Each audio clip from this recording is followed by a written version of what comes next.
Nah, itu sebenarnya emang kombinasi yang sangat nikmat sekali antara rokok dan kopi, ya. Cuman saking nikmatnya, banyak yang mengabaikan efek-efek yang akan timbul setelahnya, efek negatif yang akan diterima oleh tubuh kita.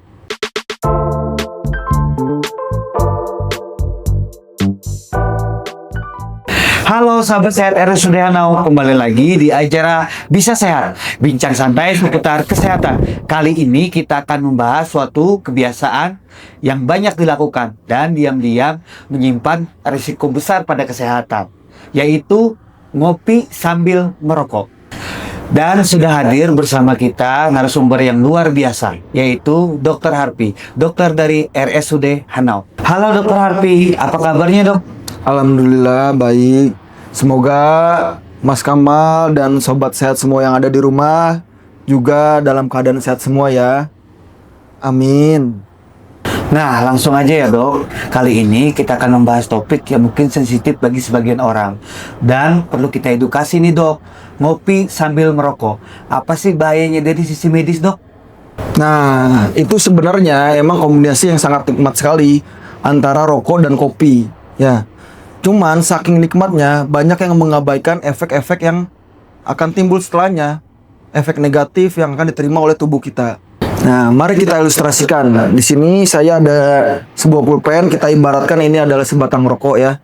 Jadi rokok ini mempunyai badan rokok yang berisi tembakau, lalu di sini ada filter rokok.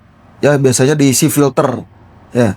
Lalu dari badan rokok sendiri itu berisi tembakau dan nikotin. Lalu kita lapisi dengan kertas pembuat rokok, di mana kertas pembuat rokok sendiri itu terdiri dari salah satunya zat cyanida.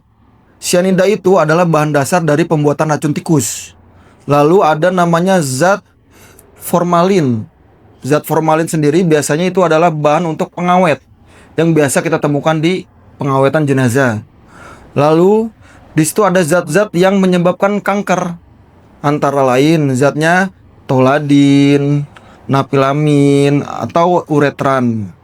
Nah, dari zat-zat ini ada zat lain yang berada di filter rokok. Ya, filter rokok sendiri itu mempunyai zat namanya vinyl chloride. Vinyl chloride sendiri itu biasanya dipakai untuk bahan dasar pembuatan plastik atau PVC. Ya. Nah, jadi setelah dibakar, asap yang timbul dari rokok itu sama dengan seperti asap yang keluar dari knalpot motor, knalpot mobil. Jadi hasil pembakaran mesin itu sama seperti asap yang dikeluarkan oleh rokok. Lalu setelah mulai tertarik dari asapnya itu, dia akan menyebabkan amoniak.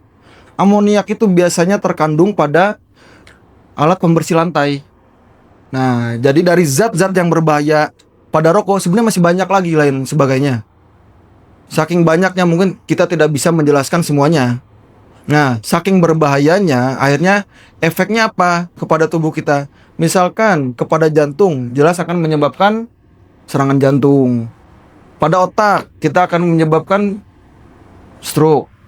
Pada lambung bisa menyebabkan tukak lambung. Dan bahkan bisa menyebabkan kanker. Karena banyak sekali zat-zat karsinogenik yang ada di sebatang rokok. Seperti itu Mas Kamal. Nah, sedangkan pada kopi, ya, kopi sendiri mempunyai kandungan namanya kafein, ya. Kafein ini ibaratkan kopi ya, ini rokok, ya.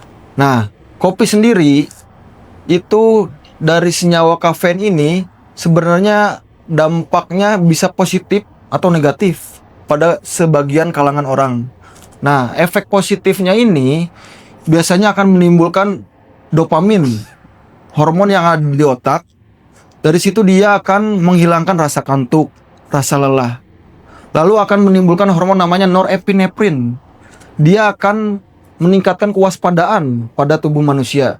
Namun efeknya akan meningkatkan denyut jantung yang berlebih. Lalu akan mengeluarkan hormon namanya GABA. Nah, GABA ini fungsinya untuk menurunkan kadar kecemasan, kegelisahan, dan lain sebagainya. Jadi efek positif pada kafein itu akan timbul jika batas maksimal asupan kafein pada orang dewasa yang sehat itu per harinya terbatasi. Nah, tidak melebihi. Nah, batasnya berapa sih? Batasnya itu adalah 400 mg atau setara 2 sampai 3 gelas cangkir per hari. Itu pada orang dewasa sehat. Lain halnya dengan orang dewasa yang mempunyai komorbid. Contohnya seperti diabetes atau hipertensi, itu bahkan harus menghilangkan namanya kopi atau kafein. Nah, jadi bila batas maksimalnya itu terlampaui, akan timbul namanya efek-efek negatif pada nikotin sendiri. Salah satunya insomnia, ya. Lalu bisa tukak lambung karena meningkatkan asam lambung. Lalu bisa menyebabkan stroke karena kemungkinan akan ada namanya gangguan pada pembuluh darah dan saraf. Dan bisa menjadi serangan jantung juga bila pembuluh darahnya tersebut tersumbat di jantung. Nah, sehingga apabila dikombinasikan antara rokok dan segelas kopi, itu akan mengakibatkan yang tadi yang saya jelaskan, dopamin akan meningkat, norepinefrin akan meningkatkan ke jantung. Sehingga dopamin ini akan merilisnya berlebih. Jadi makin senang, makin euforia pada pengguna rokok, ya. Namun efeknya ke jantung lebih berdetak. Jadi bisa menyebabkan serangan jantung mendadak apabila terus-menerus berkelanjutan. Itulah yang biasanya dilupakan oleh kalangan pemuda-pemuda, sehingga melupakan resiko yang akan disebabkan oleh rokok dan kopi. Seperti itu. Oh, seperti itu ya, Dok. Terima kasih Dokter Harpi atas informasi yang sudah membuka mata kita. Sampai jumpa di acara Bisa Sehat, bincang santai seputar kesehatan selanjutnya. Salam sehat, sampai jumpa.